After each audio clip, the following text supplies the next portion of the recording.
दृढ़ विश्वास, अशर्तीय आज्ञाकारिता, लेकिन उसके बीच में एक विषय है जो सबसे प्रमुख है, वो है परमेश्वर का प्रेम।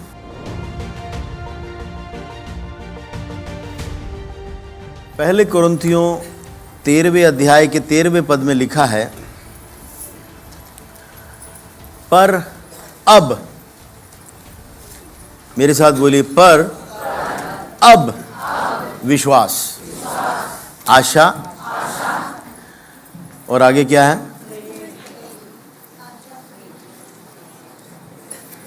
ये तीनों क्या है? ये तीनों क्या हैं? कहाँ स्थायी है? स्वर्ग में है, पृथ्वी पर है और हमारे हृदयों में, हमारे आत्मा में।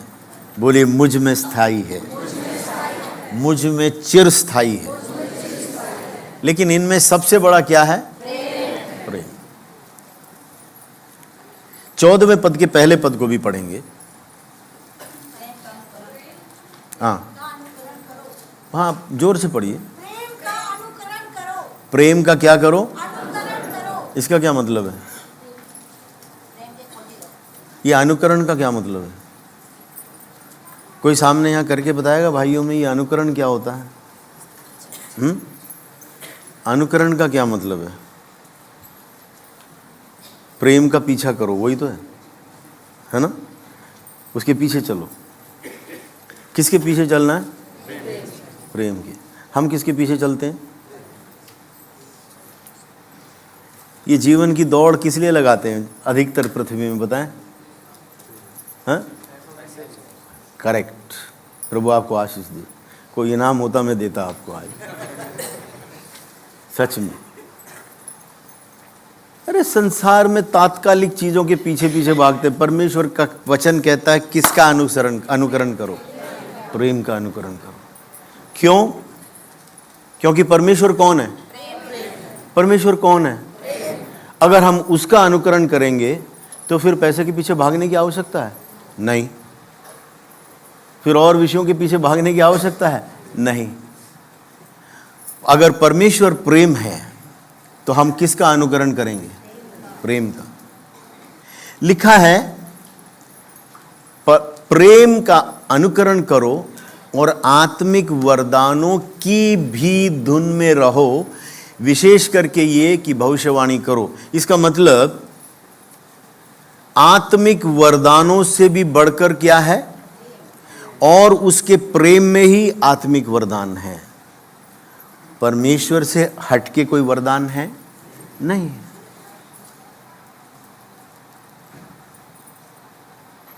और ऊपर की ओर अगर हम देखें तो 13 का 1 से लेकर 12 तक उसके विषय में लिखा हुआ है।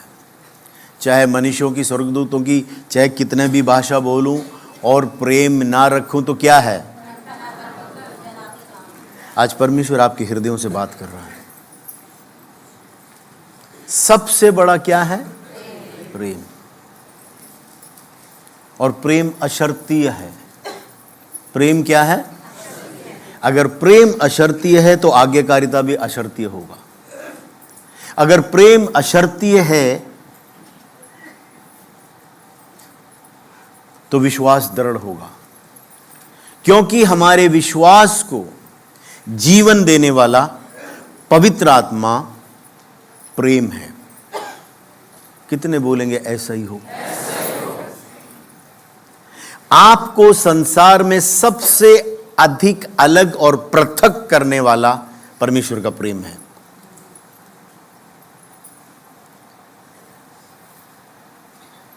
यूहन्ना रचित सुसमाचार में प्रभु यीशु ने कहा, मैं एक नई आज्ञा तुम्हें देता हूं। लहू में, नए नियम में उस जो वाचा का लहू है, उस नए वाचा के साथ जुड़ा हुआ, कोई बता सकता कहां लिखा हुआ है? मैं एक नई आज्ञा तुम्हें देता हूं। यूहन्ना 34, यूहन्ना 13 का 34। जोर से पढ़ दीजिए। मैं तुम्हें एक नई आज्ञा देता हूँ। क्योंकि पुरानी आज्ञा क्या जानते हैं? आंख के बदले आंख, दांत के बदले दांत, हाथ के बदले हाथ।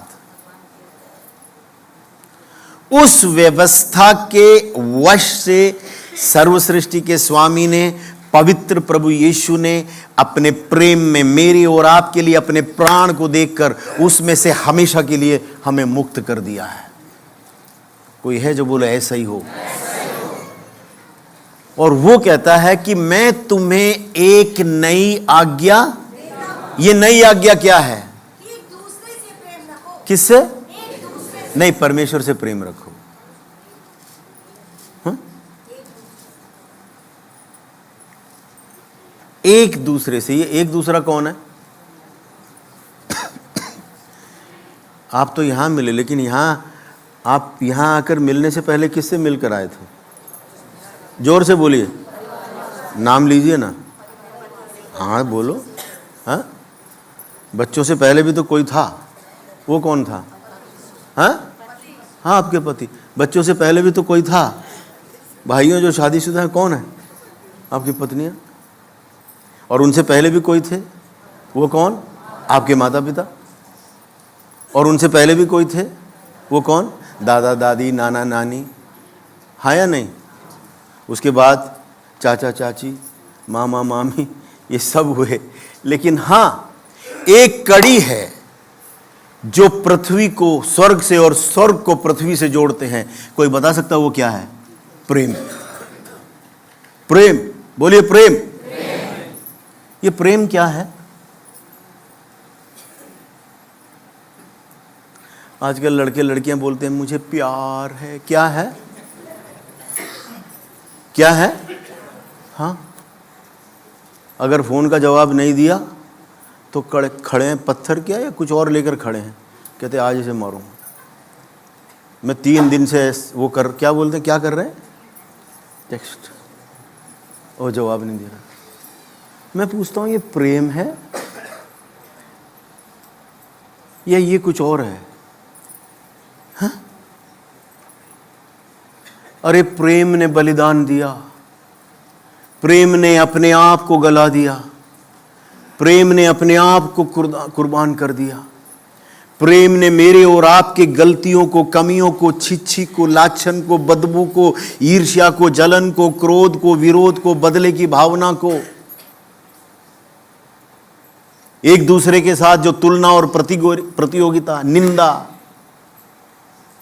मेरे और आपके पाप के फलस्वरूप होने वाले जितने बीमारियां हैं, प्रेम ने अपने ऊपर ले लिया। हमारा नाम भी नहीं पूछा।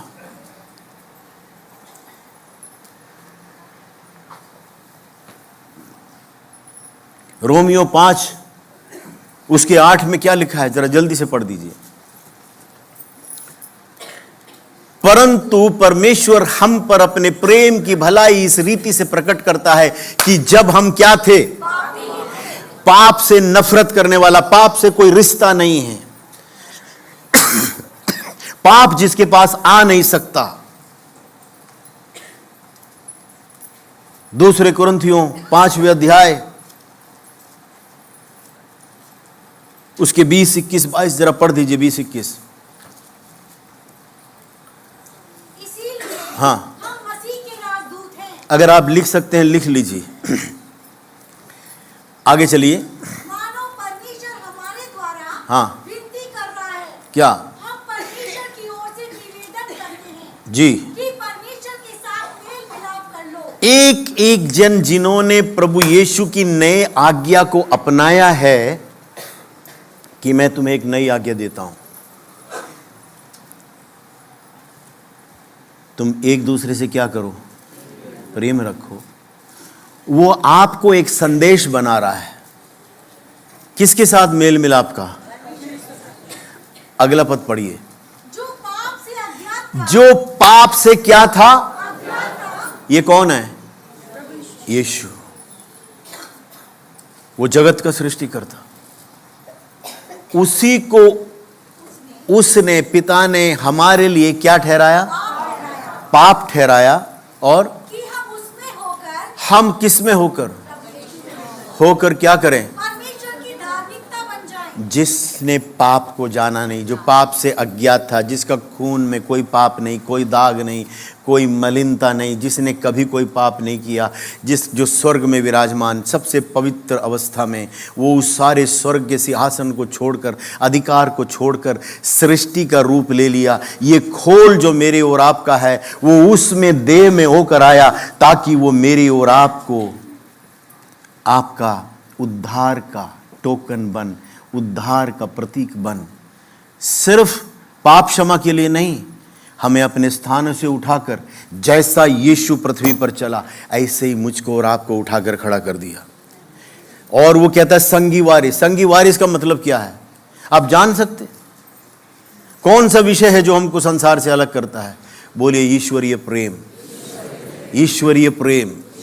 बोलिए जिसमें कोई कारण की आवश्यकता नहीं, जिसमें लेन देन और व्यवहार नहीं। ये वो प्रेम है। बोलिए ये वो प्रेम है जो हमें मजबूर करता है।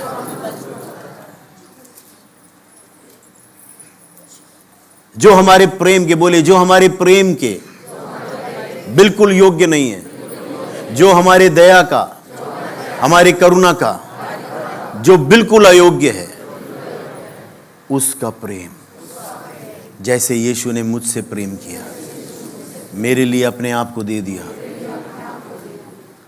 जब मैं, बोले जब मैं घोर से घोर, गहरे से गहरे पाप में था, यीशु मेरे लिए बलिदान हुआ। यीशु मेरे लिए बलिदान हुआ, मेरे दंडों को अपने ऊपर ले लिया। अपने पड़ोसी से पूछे क्यों? मुझे अपना पुत्र और पुत्री बनाने के लिए, स्वर्गराज के सर्वशक्तिमान परमेश्वर के इकलौते पुत्र के संगी वारिस। बोले जो यीशु की, वही जो प्रभु यीशु की वसीयत है, वही मेरा भाग है। मैं उसका पुत्र हूं, मैं उसकी पुत्री हूं।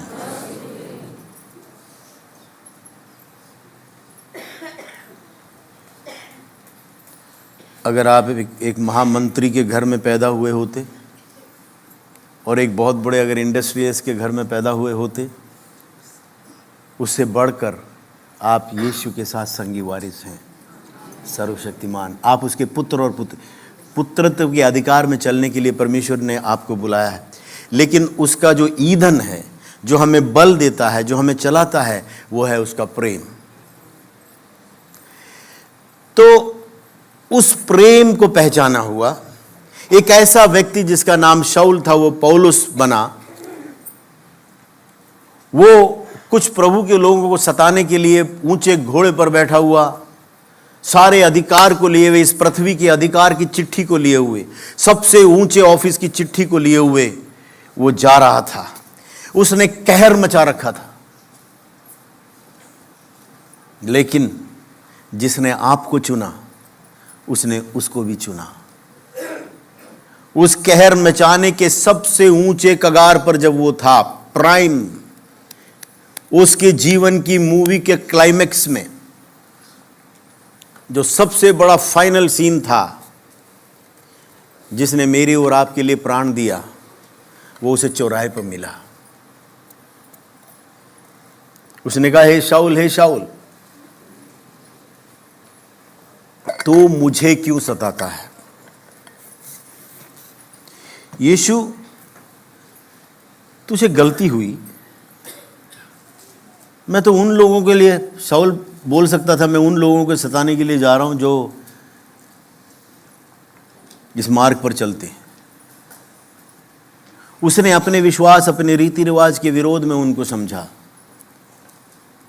लेकिन एक अजीब सी घटना हुई। एक ऐसा प्रकाश चमका जो 2 बजे के सूरज से भी अधिक, जिसने तपते धूप के सूरज को 100 वाट के, 500 वाट के बल्ब के सामने एक मोमबत्ती के समान कर दिया। मुझे बता सकते हो वो कौन हो सकता है?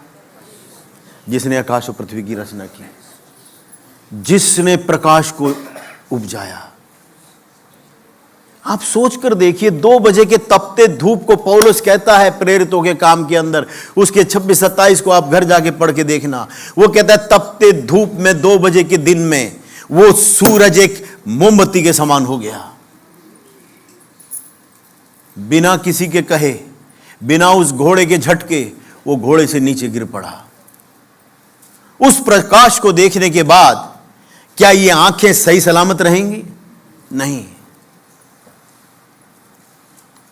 उसने सिर्फ इतना सुना, हे शाऊल, हे शाऊल, तू मुझे क्यों सताता है? मेरे प्रियो, विश्वास, आशा, प्रेम, ये तीनों क्या हैं? स्थायी हैं। बोलिए स्थायी हैं। स्थायी नहीं, चिरस्थायी हैं। इसमें सबसे बड़ा कौन है? प्रेम।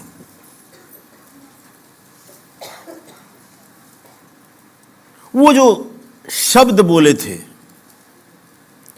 उस प्रेम ने उसके उस कठोर हृदय को तार तार कर दिया। एक परमेश्वर के दास के अनुभव में, जो दर्शन में पौलुस से मिला, वो मिले, वो कहते जब वो वाणी मेरे कान में पड़ी, कहते मुझे कोई शंका नहीं कि यही प्रभु है। कहते उस वाणी में जो प्रेम है, उसने मेरी सारी शंकाएं दूर कर दी। वही प्रेम है जिसने आपके हृदयों को छुआ।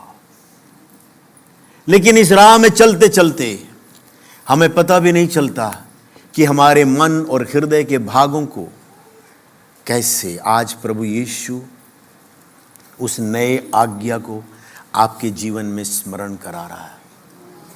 बोलो ऐसा ही हो। अगर आप उसके जीवन के भाग को हृदय में ले लेंगे, आप अपने काम के स्थान पर, जिस गाड़ी में आप सफर करते हो, जिस जगह पे आप रहते हो, दूर दूर तक पड़ोस को आप प्रभावित कर देंगे बिना एक शब्द के बोले। प्रेम वो सामर्थ्य है जो पृथ्वी के गोले को अपने पथ पे रखता है। ये इतने सारे जो ग्रह हैं, ये आपस में क्यों नहीं टकराते? कोई बता सकता है कि कौन सा फोर्स है, कौन सी सामर्थ्य है? वो ईश्वरी प्रेम है। वो प्रेम था जिसने मनुष्य जाति के उद्धार का उसने द्वार खोल दिया। पृथ्वी पर से एक झुंड, जितनों ने उसके नाम को, उस पर लिखा है जितनों ने उसे ग्रहण किया, अर्थात उसके नाम पर उतनों को क्या किया? उतनों को उसने क्या किया? आपको क्या लगता है ये छोटा विषय है? हम अपने जीवनों में जब हम प्रभु के भवन में आए, इतने बड़े प्रक्रिया को भूलकर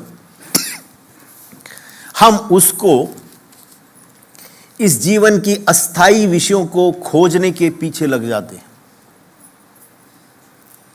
जैसे शुरू में प्रिय भाई ने बोला, इसमें लिखा है प्रेम का अनुकरण करो। प्रेम, परमेश्वर प्रेम है।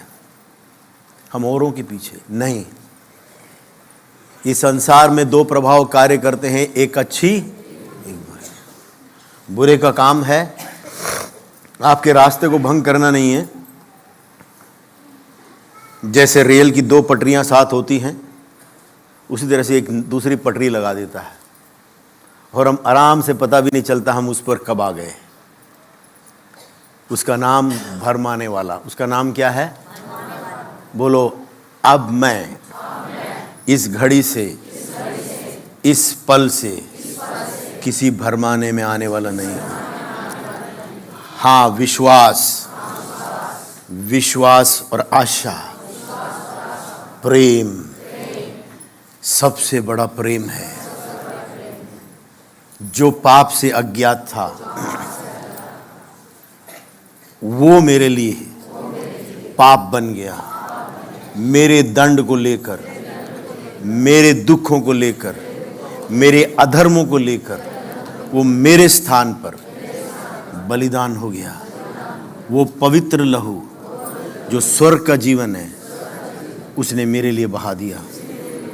बोलो प्रभु यीशु, आप मेरे लिए बलिदान हुए। जाने अनजाने में जो भी पाप मेरे जीवन में हुए प्रभु आपने क्षमा कर दिया है। अब मैं पापित और श्रापित नहीं हूं। आपने मेरे पापों को उठा लिया, मेरे श्रापों को दूर कर दिया है और आप मेरे हृदय में विराजमान हैं। मैं विश्वास करता हूं आप मेरे स्थान पर बलिदान हो गए और मरकर जी उठे। यीशु प्रभु, आप मेरे प्रभु हैं, आप मेरे प्रभु हैं। कितनों को विश्वास है? कितने कहते हैं वो मेरे हृदय में है? बोलो वो राजाओं का राजा, प्रभुओं का प्रभु मेरे हृदय में विराजमान है। मैं उसका मंदिर हूँ। वो मेरे मन से सोचते और मेरे मुंह से बोलते हैं। और वो मुझे लेने आएगा और मैं उसके साथ जाऊंगा। श्राप से मेरा कोई लेना देना नहीं। मैं आशीष का हूँ, मैं बढ़ती का हूँ, मैं उन्नति का हूँ। जो कुछ स्वर्ग की संपत्ति है वो मेरा निज भाग है, वो मेरा निज भाग है। यीशु के नाम में इस संसार में कार्य करने वाले दुष्टता के प्रभाव के ऊपर, अधर्म के प्रभाव के ऊपर परमेश्वर ने मुझे अधिकार दिया है, उसके सारे सामर्थ्य के ऊपर। और प्रभु यीशु, आपने कहा स्वर्ग का, पृथ्वी का सारा अधिकार मुझे दिया गया है। और प्रभु यीशु उस सारे अधिकार को लिए हुए, स्वर्ग के और पृथ्वी के अधिकार को लिए हुए आप मुझ में बसते हैं और वो अधिकार मेरा है। यीशु के नाम में ऐसा ही हो। क्या धन्यवाद दे सकते हैं हम प्रभु का? हालेलुया। अब कभी आप किसी शीशे के सामने खड़े हो प्रिय भाइयों और प्रिय बहनों, इसी नजरिए से अपने आप को देखना। किस नजरिए से? कि जिसने बोला आकाश और पृथ्वी का सारा अधिकार किसे दिया गया है? वो कौन है? यीशु। और उसने वो अधिकार किसको दे दिया? और वो कहाँ विराजमान है? वो किसके मन से सोचेगा और किसके मुंह से बोलेगा? बोलो आज से केवल वो प्रभुओं का प्रभु, राजाओं को राजा, जो मेरे भीतर बसता है, जिसका आत्मा मेरे आत्मा के साथ एक है, उसी के बोल मेरे मुंह से निकलेंगे, उसी की सोच मेरे मन से और जो मेरे हृदय में भरा है, क्योंकि उसी के बोल हैं। जिसका सबके ऊपर अधिकार है, उसी के बोल मेरे मुंह से निकलेंगे। मुझे बताइए, उसके बोल पराजय के हैं? उसके बोल थके हुए बातों का है? उसके बोल नकारात्मक विषयों का है? नहीं है, नहीं है, नहीं है। ओके, अगर वो बसा है जो प्रेम है, तो मेरे भीतर से क्या निकलेगा? प्रेम। आप मेरे साथ चलना है। हमें दृढ़ विश्वास और अशर्तीय आज्ञाकारिता की ओर हम चल रहे हैं, ठीक है? लेकिन इसके बिना उसका कोई प्रभाव नहीं है। किसके बिना? पहले कुरिन्थियों 13वें अध्याय के पहले पद को हमने देखा। दूसरा देखिए, कहते चाहे मेरे अंदर क्या कितनी बड़ी मैं भविष्यवाणियां करूं, कहते सारे रहस्यों को मैं समझूं और इतना विश्वास दृढ़ कि ये पहाड़ अभी उखड़कर समुद्र में जा पड़े, और क्या ना रखूं तो मैं बहुत बड़ा हूं। ये लिखा है? मैं बहुत बड़ा हूं। क्या लिखा है? ये कुछ भी नहीं का मतलब क्या है? परमेश्वर के सामने जीरो, मनुष्य के सामने जीरो। हाँ, लेकिन नहीं, मैं जीरो नहीं हूं। मैं उसके प्रेम का पुतला हूं। सबसे पहले आपका प्रेम कहां प्रकट होगा? अपने से। उसके बाद किससे प्रकट होगा? अपने परिवार से। उसके बाद किससे प्रकट होगा?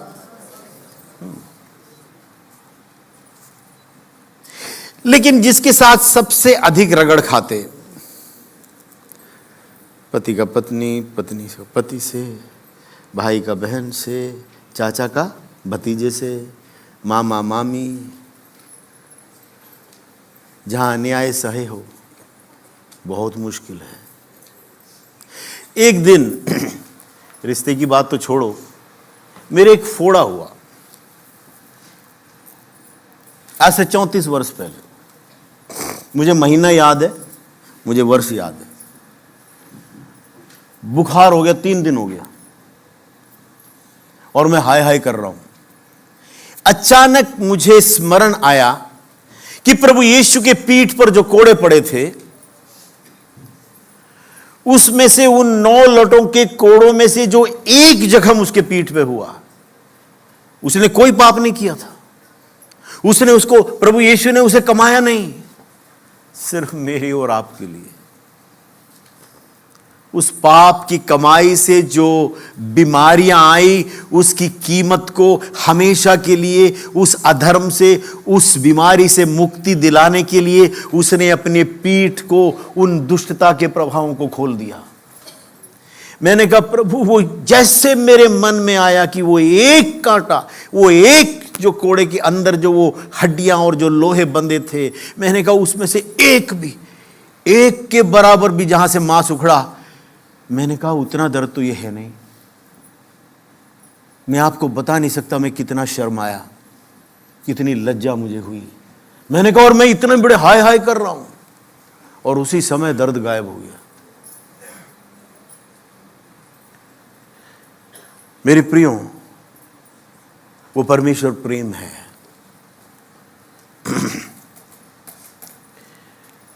वो कहता है कितना बड़ा भी हो और अगर मैं प्रेम ना रखूं तो कुछ भी नहीं। तीसरे पद को देखिए, वो वहां नहीं रुकता। कितने लोग समझते हैं कि दान भेंट कर लिया हमने, किसी की सहायता कर ली हमने, बहुत बड़ा पुण्य कर लिया। प्रभु का वचन कहता है हमारे भले भले काम जितने भी हैं वो परमेश्वर के सामने कैसे हैं? फटे छीतड़ों के समान। उसे हमारा हृदय चाहिए। बोलो, उसे मेरा हृदय चाहिए। उसका तीसरा कहता है चाहे मैं अपनी संपूर्ण संपत्ति, कितनी संपत्ति, किसको दे दूं? भलाई के लिए दे दूं, दूसरी सहायता के लिए दे दूं। और केवल वही नहीं, जब सारी संपूर्ण संपत्ति मैंने दे दी, अब मेरा शरीर रह गया और इसको भी मैंने क्या किया? दूसरों की सेवा में मैं क्या कर दिया? बस पूछो मत, मैंने सब कुछ, कमाई तो पहले ही दे दी, अब शरीर भी जला दिया दूसरों के लिए, सुखा दिया दूसरों की सेवा में, और क्या न रखूं? इसका मतलब सारी संपत्ति देने के बाद भी, अपने शरीर को दूसरों की सेवा में सुखाने के बाद भी ऐसा हो सकता है कि मैं और आप क्या न रखें? इधर ध्यान करें। मुझे पता है 7 बजे आने के लिए, पता नहीं आप 4 बजे उठे, 3 बजे उठे, और ऐसा हो सकता है थोड़ा कभी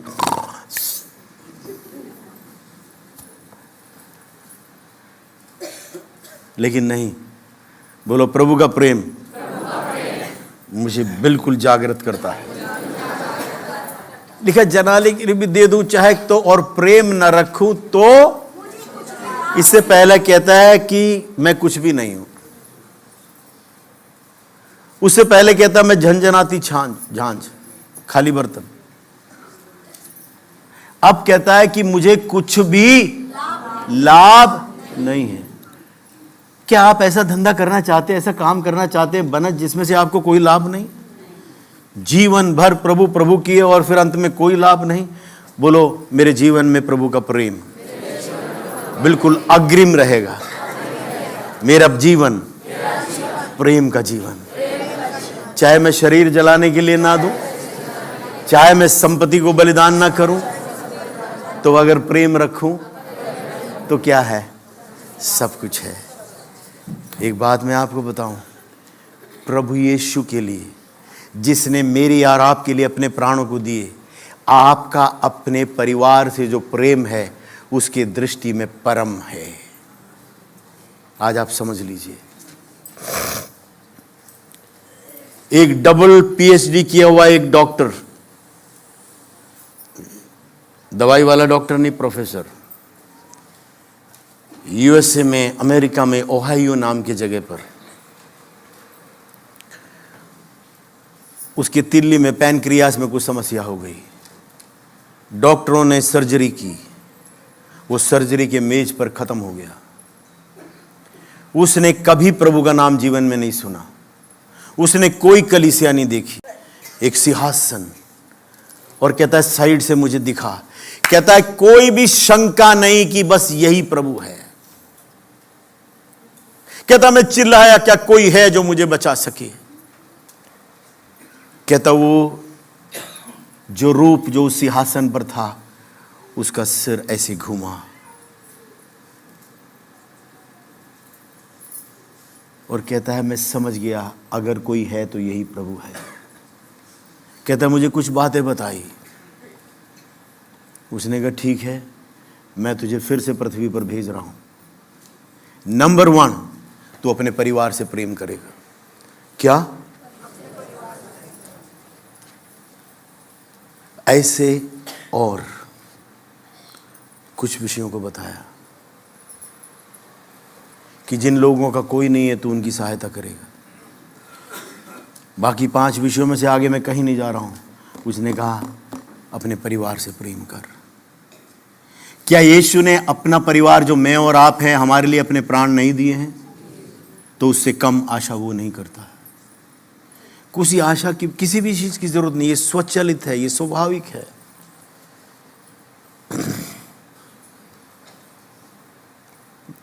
कितने जो मंजन किए सुबह आज, वो उसको क्या बोलते हैं जो दबाते हैं निकलता है पेस्ट? जोर से बोलिए। जब उसे दबाया था चाय पत्ती निकली थी? नहीं, कुछ और निकला होगा। हल्दी, क्या निकली उसमें से? कॉलगेट या पेस्ट ही निकला है, दंत मंजन ही निकला है, हैं? तो हमारे भीतर कौन है? यीशु है। वो कौन है? प्रेम है। वो कौन है? प्रेम। वो कौन है? वो कौन है? प्रेम। वो कौन है? वो कौन है? प्रेम है। क्या निकलेगा? प्रेम। हैं? सोच लेना, मैं और घुमाऊंगा अभी। मेरे प्रियो, जब किसी चीज की टेस्टिंग होती है उसे प्रेशर में रखा जाता है। जब बड़े पुल बनते हैं, जब बड़े स्ट्रक्चर बनते हैं, जो उसमें स्टील यूज किया जाता है वो विश्वविद्यालयों के लैब में टेस्टिंग के लिए भेजते हैं। जितना लोड उस स्टील के ऊपर, उस पुल के नीचे पड़ेगा, वो उस टेस्टिंग वाले यंत्र के नीचे रखा जाता है। जब तक उसकी परख ना हो, उस स्टील को कैसे पता चलेगा कि मेरे अंदर कितनी ताकत है, कितनी कड़क है? टेस्टिंग वाले की जरूरत नहीं है, उस स्टील को मालूम चलना चाहिए, उस लोहे को पता होना चाहिए क्या मैं इस पुल का बोझ उठा सकता हूं या नहीं। अगर नहीं तो फिर क्या है? बहुतों के लिए खतरा है। इससे आगे मुझे कहने की जरूरत नहीं, आप समझदार हैं। जो परख आपके जीवन में कब? जब हाथ मरोड़ा जाता है। परख कब? जब दूसरा आपसे रगड़ खाता है। मेरी फैक्ट्री थी, मुझे मालूम है लकड़ी पे कैसे काम होता है, लोहे पे कैसे काम होता है। कितने लोगों ने बढ़ईगिरी को देखा, बढ़ई का काम को देखा है? आपके घर में कभी बढ़ई ने काम किया है? जब लकड़ को बनाते हैं, जब कुछ चीज़ बनाते हैं, उसके ऊपर रंदा लगाते हैं, फिर भी खुरदरा रह जाता है, फिर क्या करते हैं? रेगमाल लगाते हैं। किस लिए? ताकि फिर उससे कोई रगड़ खाए तो कोई फांक किसी के शरीर में ना लगे। फिर उसकी मनोहरता बढ़ती है। क्या बढ़ते हैं? उसकी मनोहरता। मेरे प्रियो, जो भी आपके जीवन से रगड़ खाया, जिसने भी रगड़ा, आपकी मनोहरता को बढ़ाने के लिए, आपको रुलाने के लिए नहीं, आपकी मनोहरता, आपकी परख, ताकि दूसरा कहे भैया आप दूसरों से फर्क क्यों हैं? स्मिथ विगल्सवर्थ नाम का एक प्रभु का एक बड़ा भारी सेवक रहा। इतिहास कहता है कि 11 मुर्दों को उन्होंने जिलाया।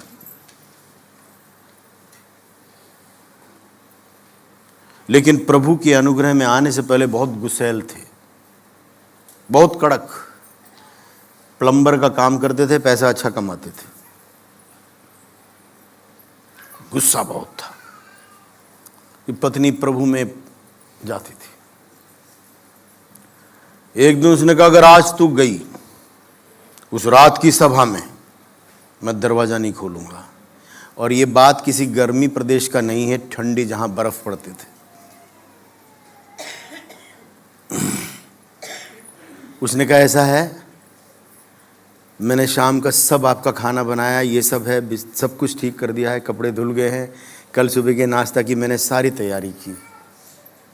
मैं आपका बहुत आदर करती हूँ, लेकिन मुझे प्रभु की एक आज्ञा का पालन करना है।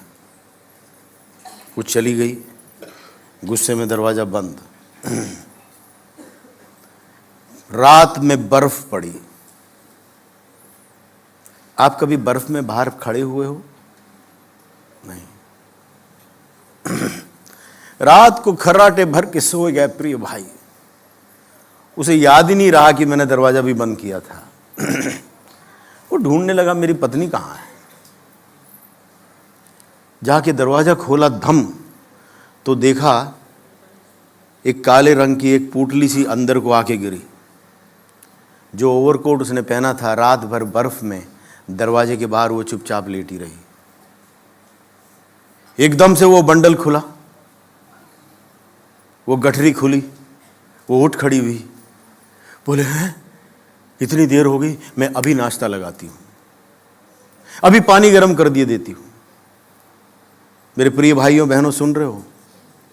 इसको क्या बोलेंगे? क्या बोलेंगे? क्या बोलेंगे? क्या बोलेंगे? अरे कुछ दम नहीं है, सुनाई नहीं दे रहा। वो कहां से उभरता है? जो अंदर भरा है वही बाहर। जब सुबह टूथपेस्ट को दबाया, क्या निकला? चाय की पत्ती तो नहीं निकली, या कुछ और निकला हो? गोंद तो नहीं निकली।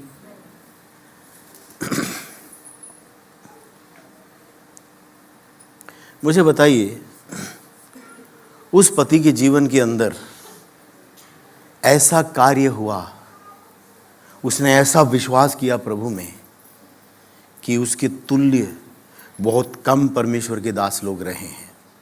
लेकिन एक और बात मैं आपके ऊपर कहना चाहता हूं, घोषित करना चाहता हूं।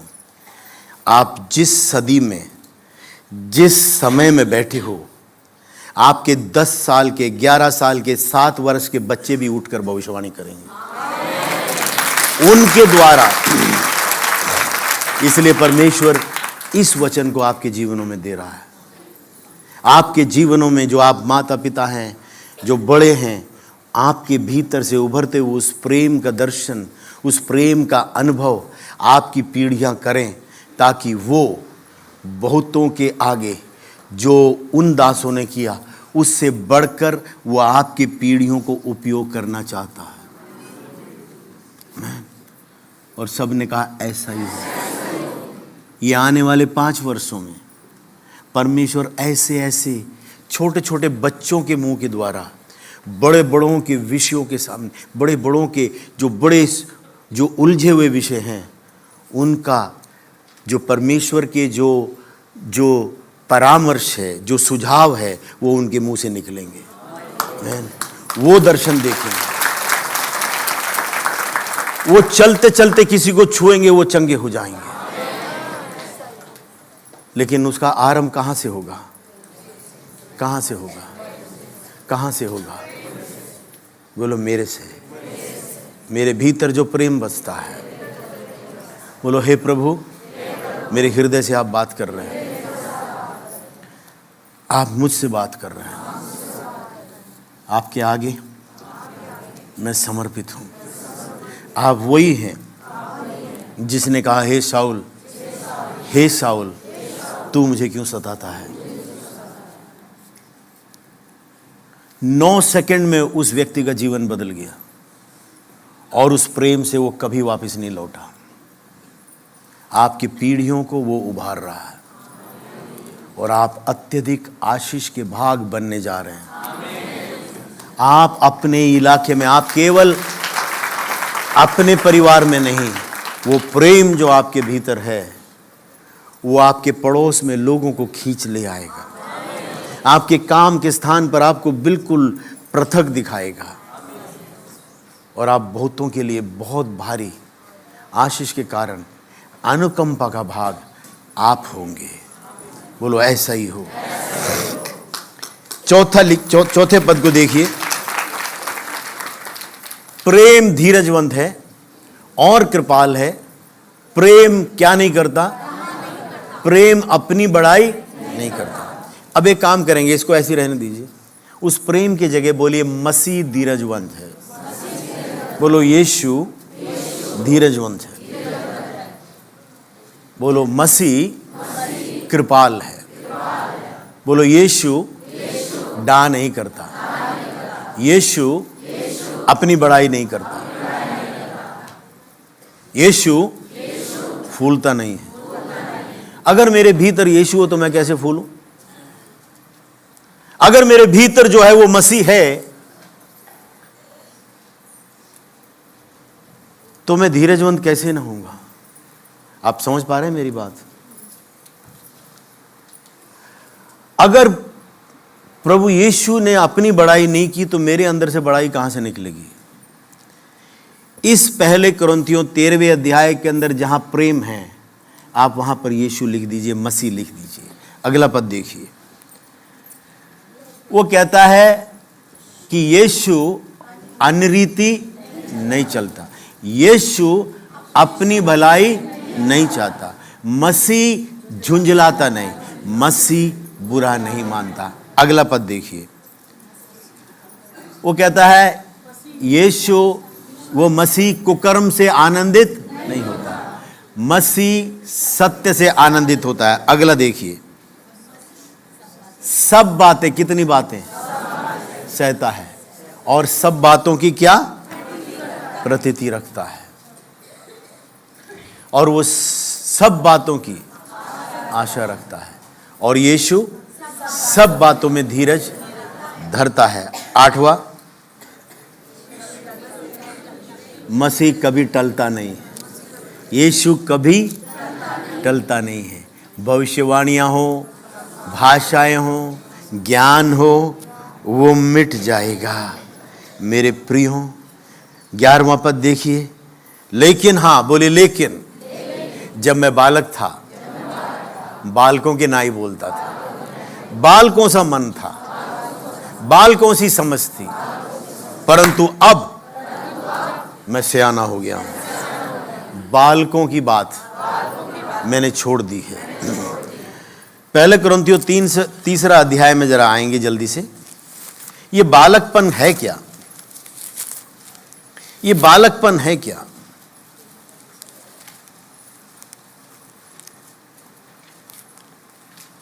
एक, दो, 3 पढ़ेंगे। हे भाइयों, तुम में से पौलुस कहता है जिसने प्रभु के प्रेम को, जिसको प्रभु के प्रेम ने झंझोड़ा, जो घोड़े से गिर पड़ा, वो क्या कहता है? जिसके अंदर प्रेम समा गया। कौन समा गया? यीशु। कौन समा गया? मसीह। राजाओं का राजा, प्रभुओं का प्रभु समा गया उसके अंदर। उसके मुंह से क्या बोल निकल रहे हैं? हे भाइयों। अब ये समझने लगा। वो कहता है कि तुम इस रीति से, मैं तुमसे बात ना कर सका जैसे आत्मिक लोगों से, लेकिन तुमसे मैं ऐसे बात कर रहा हूं। कैसे? जैसे शारीरिक लोग जिसने प्रभु को जाना ही नहीं। फिर दूसरे पद में कहता है मैंने तुम्हें दूध पिलाया और अन्न ना खिला पाया। क्यों? क्योंकि तुम उसे खा ना सकते थे। उसका कारण क्या है? तीसरे के अंदर वो लिखा हुआ है, क्योंकि अब तक शारीरिक हो।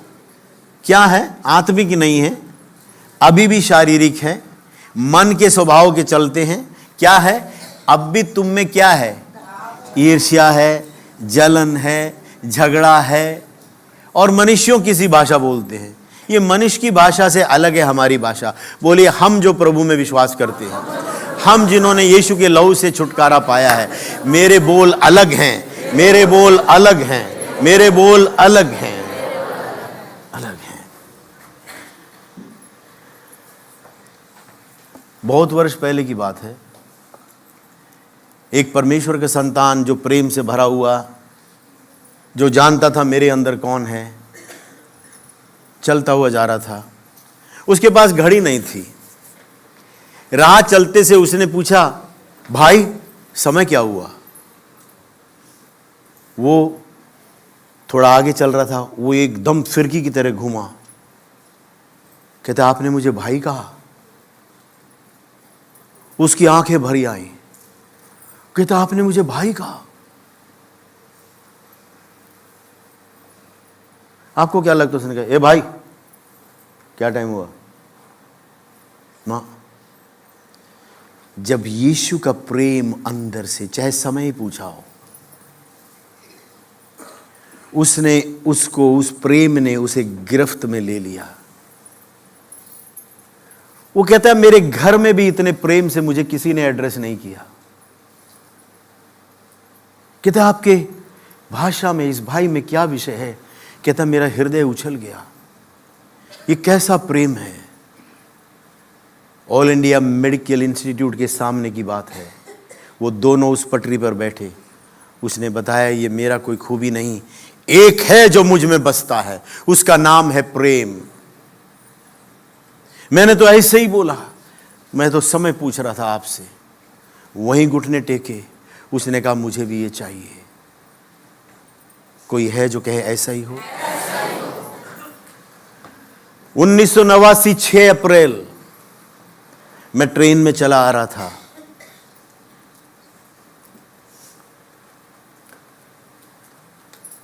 चलती गाड़ी में चढ़ा था। बहुत से लोग उसके डंडे पर लटके हुए थे। सबसे पीछे जाकर 26 इंच की सूटकेस और पिट्ठू बैग लिए हुए मैं था।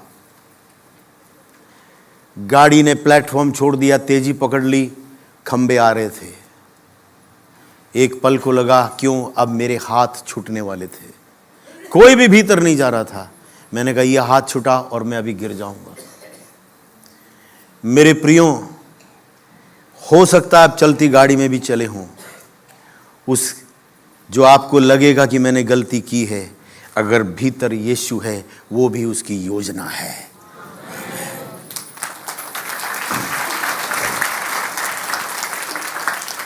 चालू टिकट लेके चला था।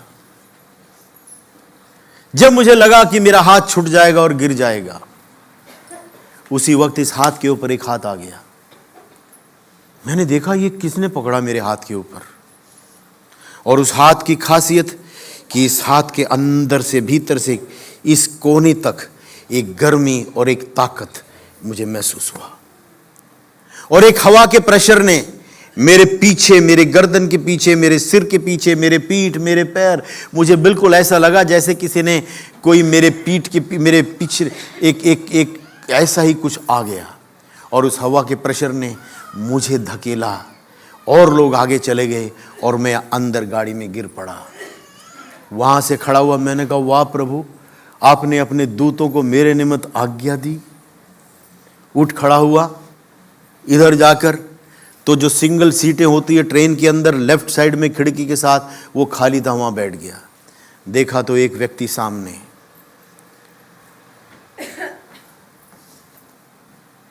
क्योंकि ताजा, एकदम अभी की घटना। ऐसे हो सकता है क्या कि आप दूसरे को ना बताएं अपने उत्तेजना में? मैंने कहा, प्रिय भाई, मैं नहीं जानता आप कौन है, लेकिन ऐसे ऐसे में गिरने वाला था। लेकिन एक है परमेश्वर जिसने मुझको और आपको देखा है। उसने मेरे को अंदर धकेला।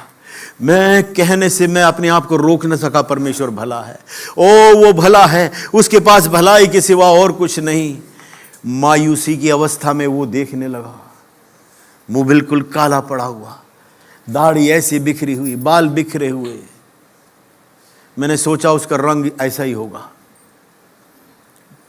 गाड़ी चलती रही और उस प्रभु के प्रेम को मैं बताता रहा। और एक ऐसा समय आया, उसने कहा मुझे भी ये चाहिए। मैं उसको प्रभु के वचन को बताया कि ऐसे प्रभु यीशु ने मेरे लिए और आपके लिए अपने प्राणों को दिया। और उसने कहा, मैंने कहा देख प्रार्थना कर, तुझे भी ये अनुभव। वो मेरे साथ प्रार्थना करने लगा और वो इतना ज़्यादा उत्तेजित हो गया, उत्साहित हो गया कि मैं तो धीरे धीरे प्रार्थना कर रहा हूँ क्योंकि लोग बैठे हैं, लेकिन वो जोर जोर से, हे प्रभु यीशु, मैं पापी मनुष्य, मेरे पाप और अधर्म को क्षमा कर, मैंने अपने जीवन को बर्बाद किया, मैं और इस पाप में गंदगी में जीना नहीं चाहता। आज मैंने विश्वास कर लिया है प्रभु कि आपने मेरे लिए अपने प्राणों को दिए हैं। उस पवित्र लहू से मेरे पाप, मेरे अधर्म को शुद्ध कर और आज इसी वक्त मेरे हृदय के अंदर समावेश हो जा। और मैं आंख खोल के देख रहा हूं। मैंने क्या देखा? जब उसने कहा, हे प्रभु मेरे हृदय में समावेश हो, आज से आप ही मेरे प्रभु और स्वामी, आप मेरे स्थान पर बलिदान हो गए, मरकर तीसरे दिन जी उठे। मैंने उसके चेहरे खाल के नीचे मानो किसी ने टॉर्च जलाया और वो प्रकाश मैंने उसके खाल हाथों में देखा। मैंने कहा, है ये मेरे से भी ज्यादा गोरा कैसे हो गया? इसमें कुछ भी कहीं से स्टोरी जुड़ा हुआ नहीं है, सच। उसका स्टेशन आया, हाथ दोनों ऊपर करता हुआ परमेश्वर को धन्यवाद देता हुआ जा रहा है। मैंने कहा, ये परमेश्वर को धन्यवाद देना इसको किसने सिखा दिया? अरे जिसके आत्मा में आनंद, जिसके अंदर प्रभु है, वो तो धन्यवाद देगा ही। आमीन। जिसने प्रभु के अनुग्रह को पाया, वो अपने आनंद को वो कैसे छिपाए? लेकिन उससे पहले एक कहानी हुई। उसने अपनी कहानी मुझे बताई। जब प्रकाश में आया, जब उसका रंग बदला, जब जीवन बदल गया, जब जगत का सृष्टिकर्ता उसकी आत्मा से मिल गया, वो कहता है कि मैं विजयवाड़ा में, मैं नटराज स्पिनिंग मिल के अंदर मैं टेक्निकल असिस्टेंट था। कहता दारू नशा इतना अधिक हो गया कि एक से बड़े कर्जे, दूसरे में, तीसरे में कर्जे में मैं दबता चला गया। मेरी अपनी पत्नी और 2 छोटे बच्चे, मैं उन्हें गांव छोड़कर आ रहा था कि वापसी में आके खुदकुशी करूंगा उन जंगलों के अंदर। कोई है जो कह सकता है यीशु बचाने वाला है? यीशु बचाने वाला है। कोई गड्ढा ऐसा नहीं है, कोई गहराई ऐसा नहीं है जिसमें से यीशु आपको उभार न सके। जैसे आप उसकी योजना यहां बैठे हैं, बहुत तेरों की जीवन को आपके द्वारा छुटकारा देने के लिए यीशु ने आपके नाम से लिखा है। गलती से डिब्बे में चढ़े होंगे, आप गिरने से बचे होंगे, लेकिन वहां भी कोई है जिसको परमेश्वर आपके द्वारा छुड़ाना चाहता है। क्या आप तैयार हैं? क्या उस प्रेम को लिए हुए चलेंगे? अगर प्रभु के, परमेश्वर के प्रेम से हम भरे हैं, तभी हम अपने से नजर उठा पाएंगे और दूसरों की तरफ देखेंगे।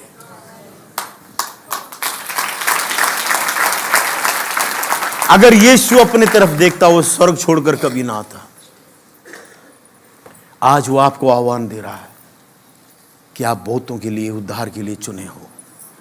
उन इलाके में जहां आप रहते हो, परमेश्वर ने उन इलाकों को आपके नाम लिखा है। वहां की व्यथाओं को देखकर हाय कर कर कोसने से कोई फायदा नहीं। क्या आप प्रार्थना कर सकते हैं? क्या आपने इकलौते समय में घुटने टेक कर, हे प्रभु मेरे जगह पर, मेरे इलाके में, मेरे मोहल्ले में छुटकारा भेज, उन वहाँ के परिवारों में शांति भेज, प्रभु नशे को दूर कर। प्रभु जी ये जो बच्चे गंदगी में, नशे में जा रहे हैं, उनको प्रभु जी उसमें से मैं छुटकारा। आप विश्वास करते हैं प्रभु प्रार्थनाओं को सुनता है? आपकी प्रार्थनाओं का स्वर्ग इंतजार कर रहा है, आपके बिचवइयों का, आश्चर्य कर्मों के लिए।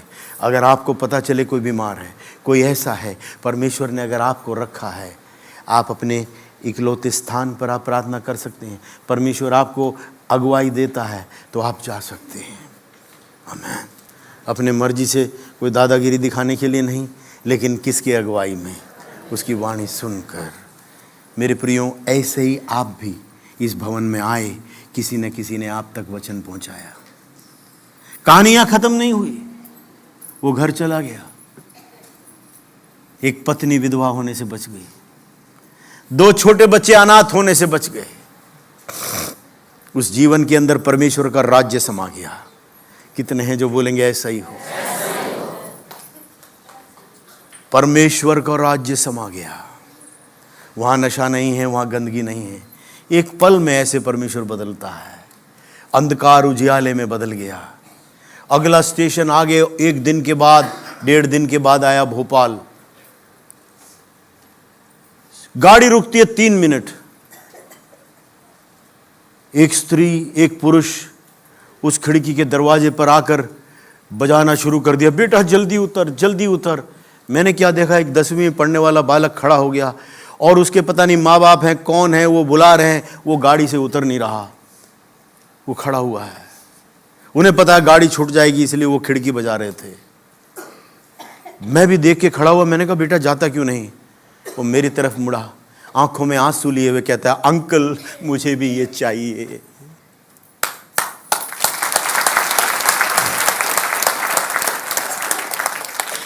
आप जानते हैं कि परमेश्वर आपकी ओर ताक रहा है। कितनों के हृदय में यीशु बसता है, कितनों के हृदय में यीशु बसता है, कितनों ने उसके प्रेम को चखा है। कितने जानते हैं कि आपके आत्मा के साथ उसका आत्मा जुड़ा हुआ है? क्या उसका आत्मा प्रेम नहीं है? अगर ऐसा है तो ये संसार, ये जगत आपकी बाट जो रहा है। आमीन। क्या हम अपने स्थान पर खड़े हो सकते हैं?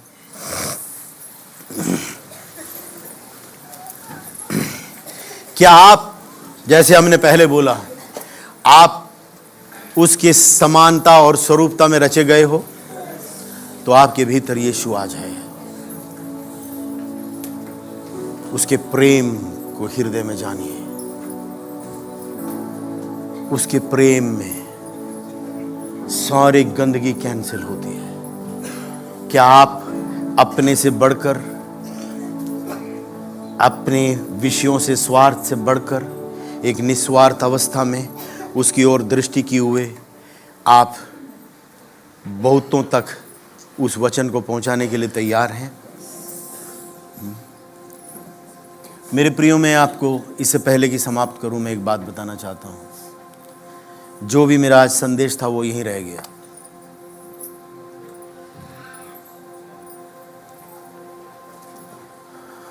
दृढ़ विश्वास, अशर्तीय आज्ञाकारिता, वो उस पुस्तक में ही रह गया। कोई है जो कह सकता, हाँ कोई एक जना कहते, हाँ मेरे हृदय से प्रभु ने बात की है।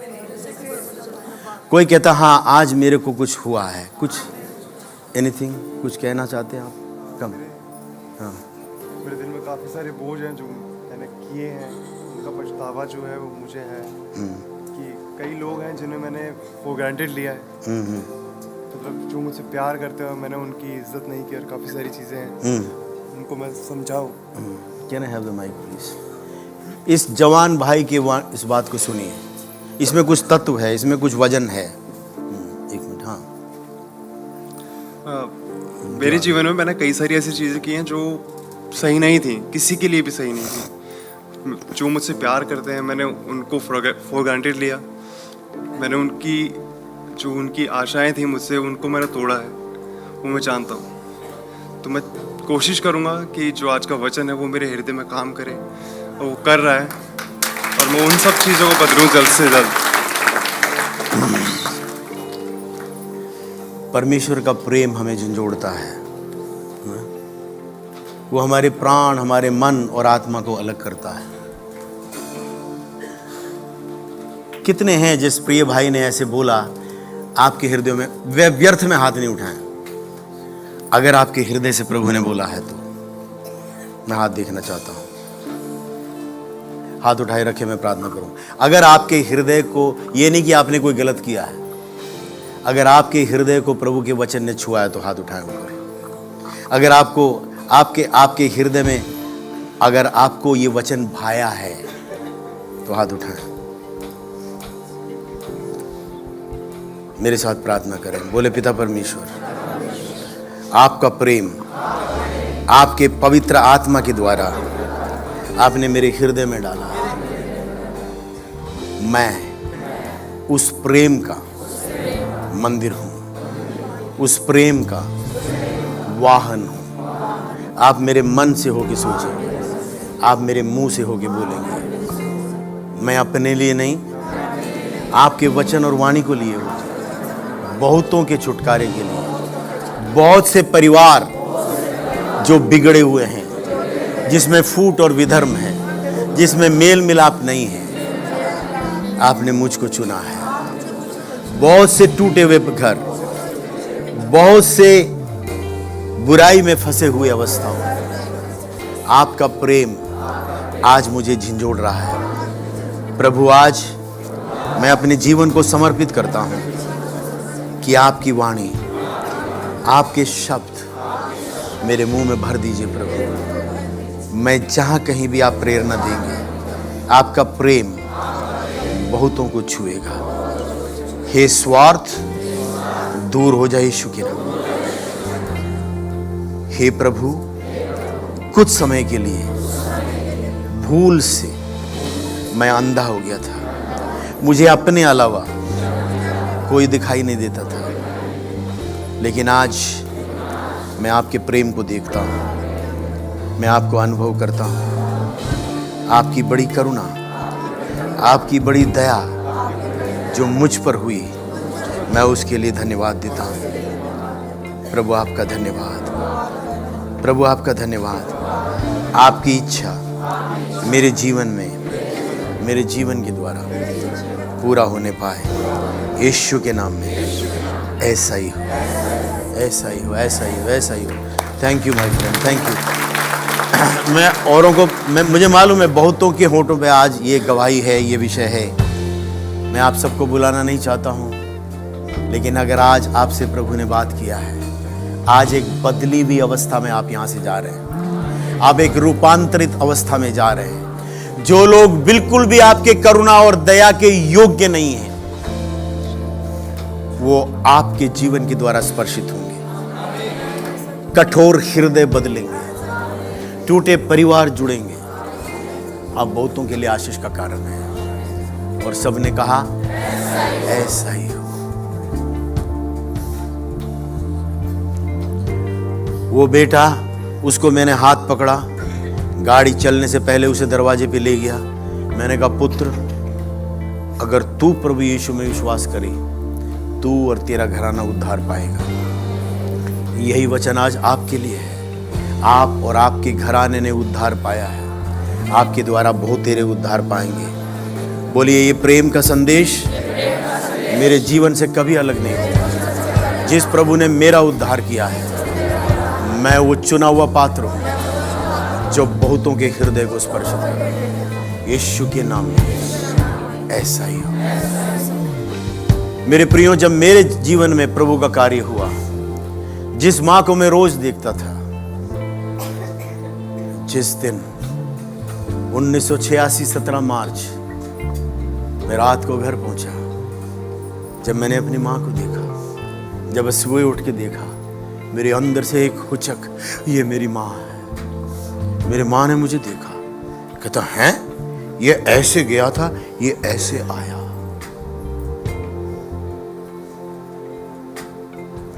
जो लोग मुझे जानते थे, उन्होंने एक नए जीवन को देखा। आज के बाद जो लोग आपको जानते हैं, एक आपके नए वर्जन को देखने जा रहे हैं। कितने विश्वास करते हैं?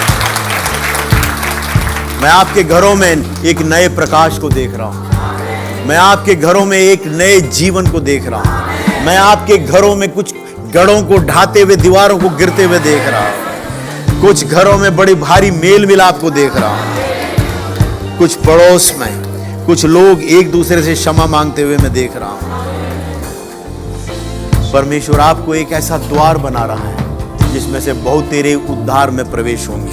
और सबने कहा ऐसा ही, ऐसा ही, ऐसा ही। 2 मिनट आराधना करेंगे।